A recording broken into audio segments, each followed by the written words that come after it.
Salam sejahtera buat kita semua. Perkenalkan, nama saya Ismail, dosen di Universitas Patria Arta, Fakultas Ekonomi, Prodi S1 Manajemen. Pada kesempatan kali ini, saya akan memaparkan mata kuliah yang saya ampuni di Fakultas Ekonomi, yaitu pengantar manajemen. Pengantar manajemen ini merupakan salah satu mata kuliah dasar di Fakultas Ekonomi dengan bobot 3 SKS. Deskripsi singkat mata kuliah pengantar manajemen yaitu memberikan kemampuan kepada mahasiswa akan pelajaran pengetahuan tentang manajemen dan tata kelola manajemen, bagaimana memahami fungsi-fungsi manajemen yang harus dilakukan baik oleh seorang manajer atau seorang karyawan dalam suatu perusahaan atau organisasi bisnis. Pencapaian pembelajaran. Yang pertama, mampu mengetahui konsep dasar-dasar manajemen dan mengapa manajemen diperlukan dalam suatu perusahaan atau organisasi bisnis. Mampu mengetahui pembeda antara manajemen sebagai sains maupun manajemen sebagai seni. Yang ketiga, mampu mengetahui tipe-tipe manajemen secara hierarki beserta keahlian manajerial yang diberlakukan untuk setiap hierarki tersebut. Mampu mengetahui konsep manajemen secara fungsional yang mencangkup kegiatan perencanaan, pengorganisasian, pengimplementasian, pengawasan, dan pengendalian dalam manajemen perusahaan atau organisasi bisnis. Capaian pembelajaran mata kuliah yaitu mengetahui dan menguasai konsep dasar manajemen, mengetahui perkembangan ilmu manajemen, mengetahui pembeda manajer dan manajemen, mengetahui tanggung jawab, delegasi, dan etika, mengetahui perencanaan, motivasi, kepemimpinan, sumber daya manusia.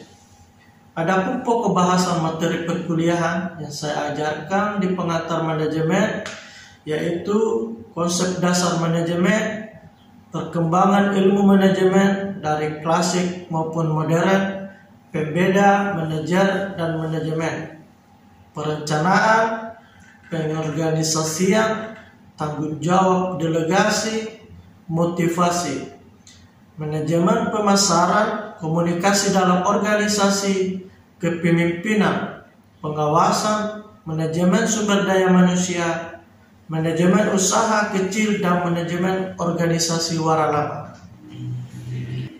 Dalam proses perkuliahan di mana saya menggunakan metode pembelajaran dengan metode ceramah dan metode diskusi. Dalam ceramah di proses pembelajaran saya menggunakan referensi dari berbagai buku yang merupakan acuan yang terkait dengan mata kuliah pengantar manajemen. Nah, dalam penyajian di sini saya menggunakan PowerPoint dalam bentuk slide. Metode pengajaran selanjutnya yang saya di sini gunakan yaitu metode diskusi kelompok. Di sini saya menggunakan metode diskusi untuk melihat sejauh mana keaktifan mahasiswa dalam penerapan metode diskusi. Di sini saya menggunakan metode diskusi dalam kelas yang bertujuan agar mahasiswa dapat mengolah pola pikir, dapat menganalisa, dan dapat mengenal studi kasus yang berhubungan dengan materi perkuliahan di mata kuliah pengantar manajemen. Sebelum saya lanjut di materi kuliah, saya ingin mengingatkan kepada mahasiswa tentang manajemen itu apa, dan menurut mahasiswa gambaran umum manajemen itu seperti apa. Di sini saya sampaikan agar mahasiswa memiliki dasar tentang manajemen itu sebenarnya kita sudah alami dan dapat memahami materi yang dapat kita lanjutkan di mata kuliah ke depannya. Selama pandemi, perkuliahan kami lakukan di Universitas Patria Arta pada umumnya, di Prodi Manajemen pada khususnya, melakukan perkuliahan secara daring dan luring. Adapun perkuliahan secara daring yang kita gunakan yaitu lewat WhatsApp, Zoom. Lewat media tersebut di mana mahasiswa bisa melakukan pemaparan materi diskusi mengerjakan tugas-tugas baik secara individu maupun kelompok. Nah, untuk evaluasi pembelajaran, biasanya pertemuan pertama saya sudah memperkenalkan kepada mahasiswa membahas mengenai rencana perkuliahan semester serta memaparkan kontrak perkuliahan kepada mahasiswa, di mana saya akan mahasiswa sepakati kontrak perkuliahan yang merupakan aturan daripada kampus di Universitas Patriarta di Prodi Manajemen. Dalam kontrak perkuliahan yang saya cantumkan agar mahasiswa lebih memahami dan memiliki strategi agar dapat memiliki nilai yang tinggi selama perkuliahan. Selain melakukan evaluasi, saya melakukan penilaian seperti kehadiran baik dari segi keaktifan dalam diskusi, mengerjakan tugas-tugas, ujian dalam tengah semester, dan ujian tengah semester. Selain melakukan evaluasi, saya melakukan penilaian seperti kehadiran, baik dari segi keaktifan dalam diskusi, dalam mengerjakan tugas-tugas, ujian tengah semester, dan juga ujian akhir semester. Kontrak kuliah yang dilakukan pertama, kehadiran 10%, tugas 30%, UTS 30%, UAS 30%. Baiklah, selanjutnya saya akan menampilkan cuplikan video pembelajaran dengan melalui Zoom meeting. Bismillahirrahmanirrahim. Assalamualaikum warahmatullahi wabarakatuh. Waalaikumsalam warahmatullahi wabarakatuh. Selamat datang kembali di mata kuliah pengantar manajemen. Alhamdulillah, hari ini kita berada di pertemuan ke-9. Pertemuan hari ini saya akan membahas tentang motivasi. Perlu kita ketahui bersama, sebenarnya sih motivasi itu sudah ada tertanam pada diri kita dan sering kita lakukan, cuma kita tidak sadari bahwa itu adalah motivasi yang membuat seseorang, membuat kita untuk bisa kerja lebih baik.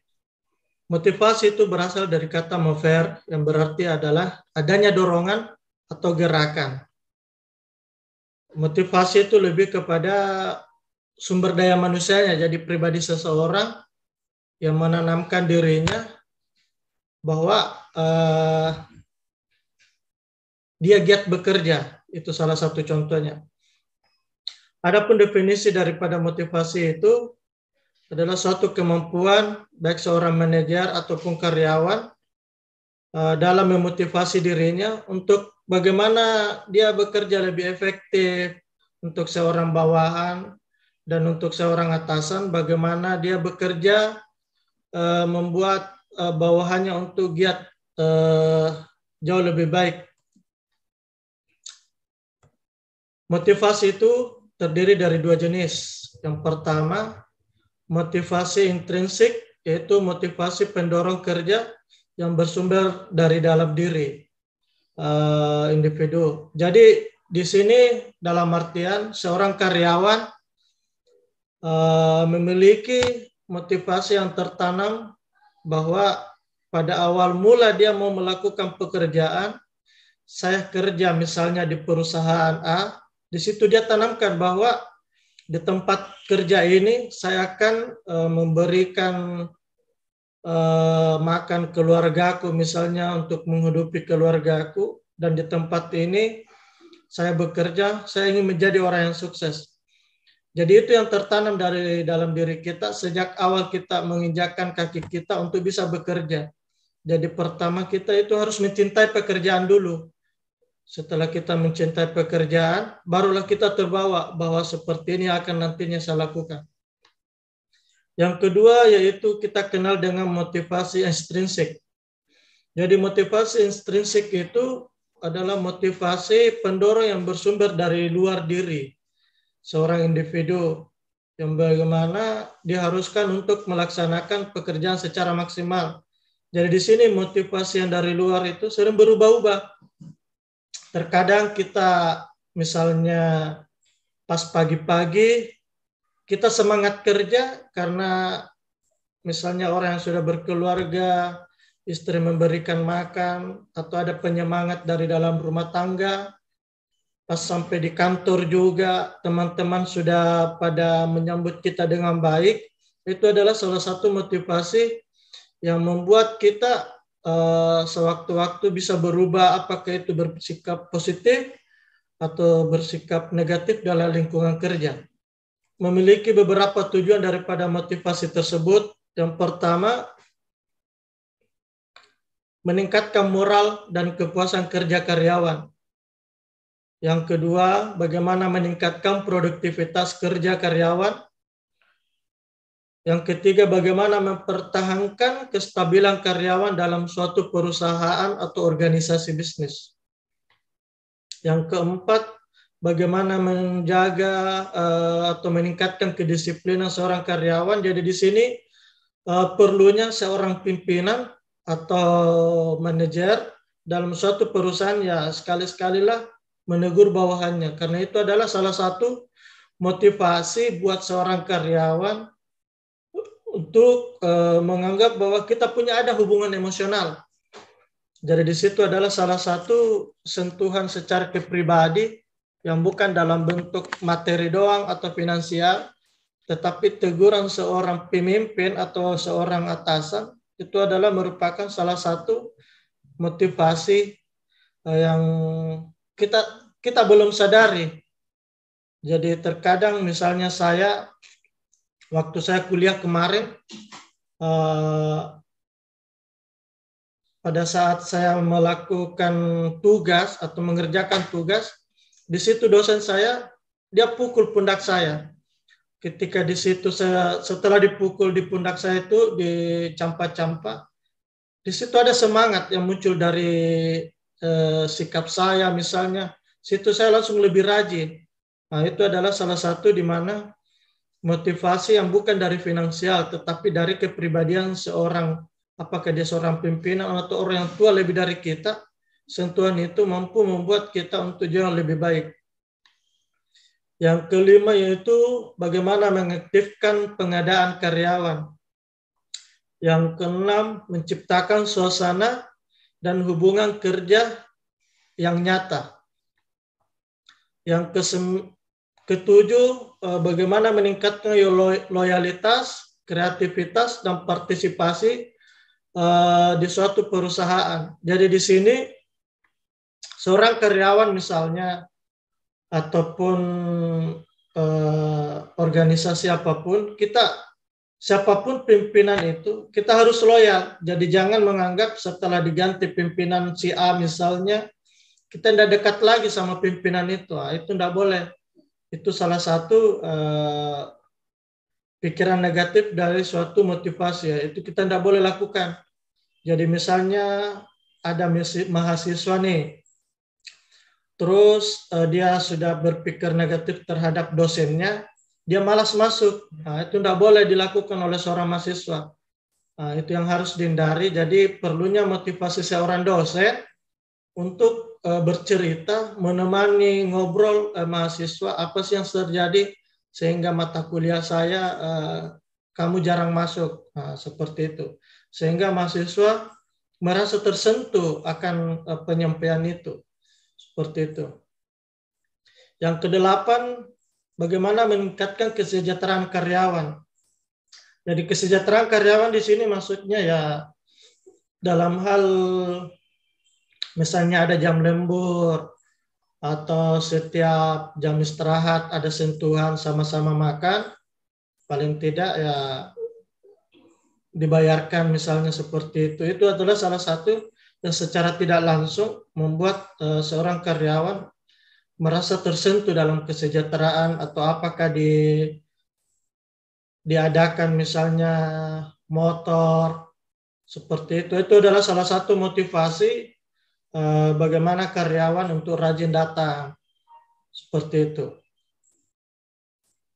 Yang kesembilan yaitu bagaimana seorang karyawan mempertinggi rasa tanggung jawabnya dalam tugas yang diberikan oleh seorang atasan. Yang ke-10, meningkatkan efisiensi penggunaan alat-alat dan bahan baku. Itu adalah 10 daripada tujuan motivasi. Nah, di sini adalah hierarki kebutuhan. Ini adalah salah satu yang tertanam dalam diri manusia. Jadi, tapi tidak semua manusia, individu itu memiliki rasa ini. Yang pertama, yang paling umum kita lalui yaitu kebutuhan fisik. Di sini adalah kebutuhan fisik di mana seorang individu itu tersedianya misalnya sandang pangan, makanan. Jadi orang semata-mata atau seorang karyawan itu dia mau bekerja hanya untuk bagaimana pada hari esok saya makan, pada hari ini saya mau baju. Itu yang tertanam pada dirinya untuk tidak mengembangkan sesuatu. Jadi hierarki kedua yaitu adanya kebutuhan akan keamanan atau keselamatan. Nah, di sini adalah tingkatan kedua di mana manusia itu atau seorang individu dalam melengkapi dirinya yaitu tersedianya tempat tinggal misalnya. Jadi dia mau tinggal di perumahan misalnya tersedianya security misalnya, atau tempat di mana dia tinggal adanya fasilitas kesehatan seperti puskesmas. Itu harus terpikirkan oleh seorang individu. Yang ketiga, adanya kebutuhan akan afiliasi atau penerimaan. Jadi misalnya seorang karyawan datang ke kantor misalnya, dia ingin menganggap dirinya bahwa saya punya banyak teman misalnya. Seorang mahasiswa misalnya datang ke kampus, dianggap bahwa dia hadir dan dia punya banyak teman dan ditemani akrab misalnya. Itu adalah salah satu contoh dari kebutuhan akan penerimaan. Nah, di sini penghargaan.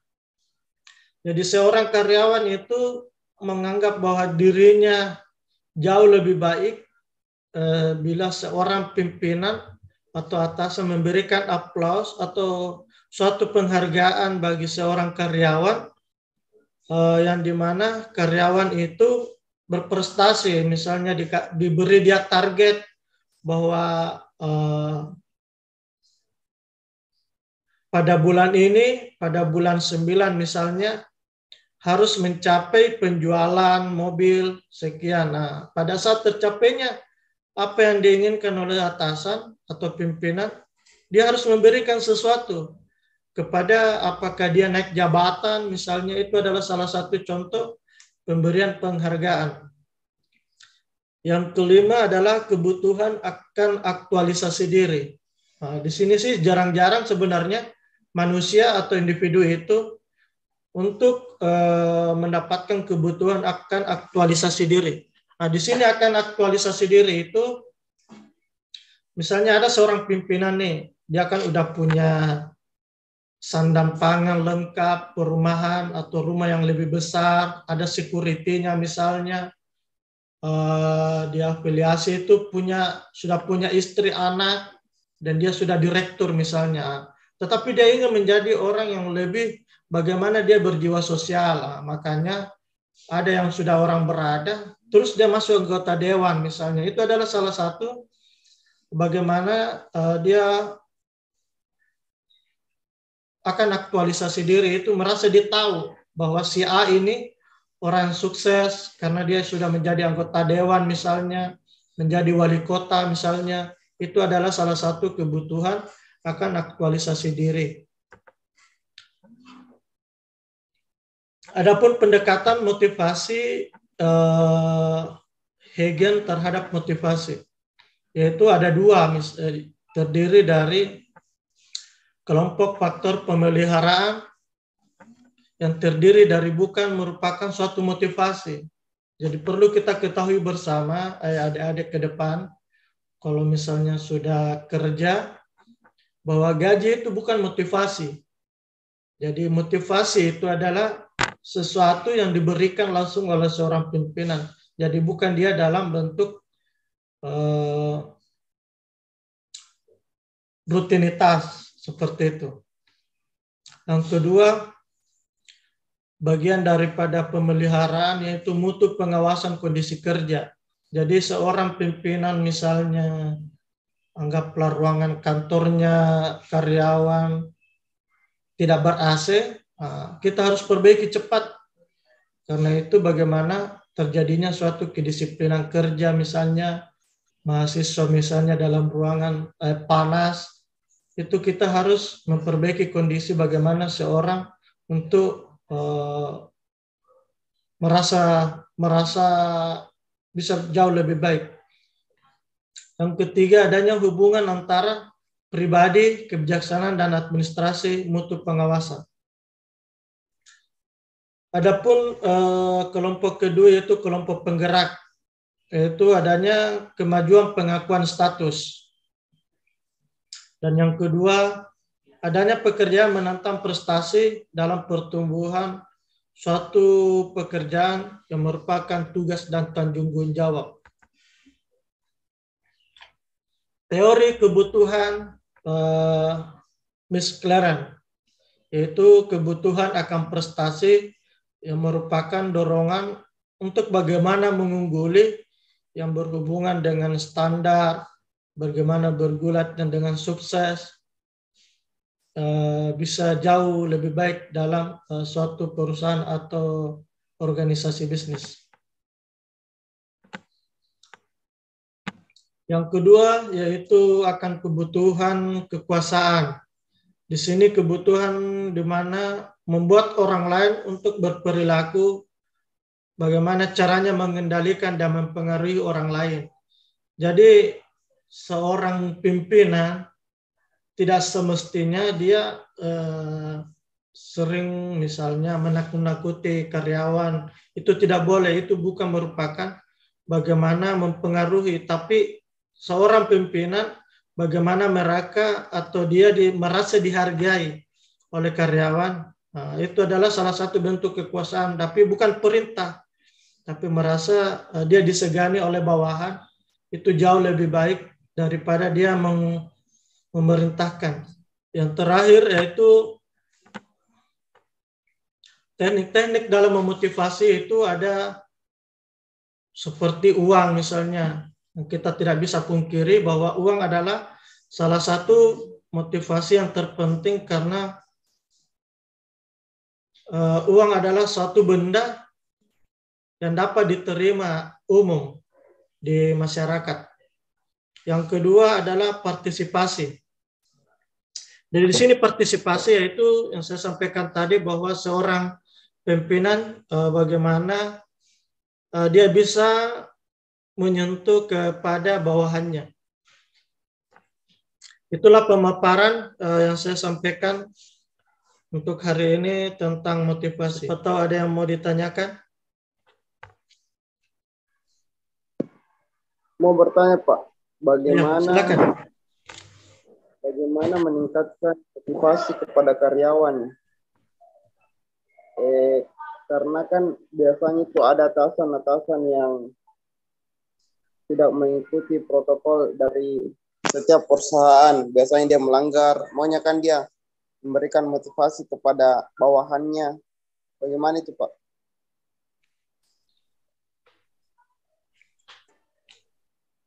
Jadi makasih Hendrik atas pertanyaannya, bagus sekali. Jadi bagaimana seorang pimpinan yang dimana seorang karyawan itu kurang atau jarang mengikuti apa yang maunya pimpinan. Nah, di sini pimpinan itu harus melakukan sentuh hati. Sentuh hati dalam artian di sini seorang pimpinan harus menyampaikan seperti apa sih kalau memang pegawai ini atau karyawan ini berprestasi, apakah dia layak untuk dipertahankan atau tidak. Kalau bila ini karyawan layak untuk dipertahankan, maka seorang pimpinan paling tidak tegur sapa sesekali, mengajak ke ruangan, bertanya apa sih kendala yang dihadapi oleh karyawan ini. Biar seorang pimpinan tahu betul, jangan sampai ada seorang karyawan yang menganggap dirinya seperti itu karena adanya kebutuhan yaitu tadi kesejahteraan yang tidak tercapai. Itu adalah salah satu faktor di mana karyawan itu ya terkadang malas datang misalnya, atau tidak mengikuti terhadap protokol pekerjaan di suatu perusahaan. Seperti itu, Dek. Hendrik, sudah cukup? Ya, Pak. Karena waktu yang membatasi kita, jadi saya simpulkan bahwa perlunya kita seorang individu, baik itu mahasiswa atau seorang karyawan, bahkan saya diri sendiri, menanamkan bagaimana kita berpikir positif dalam suatu tindakan untuk bisa bekerja jauh lebih baik.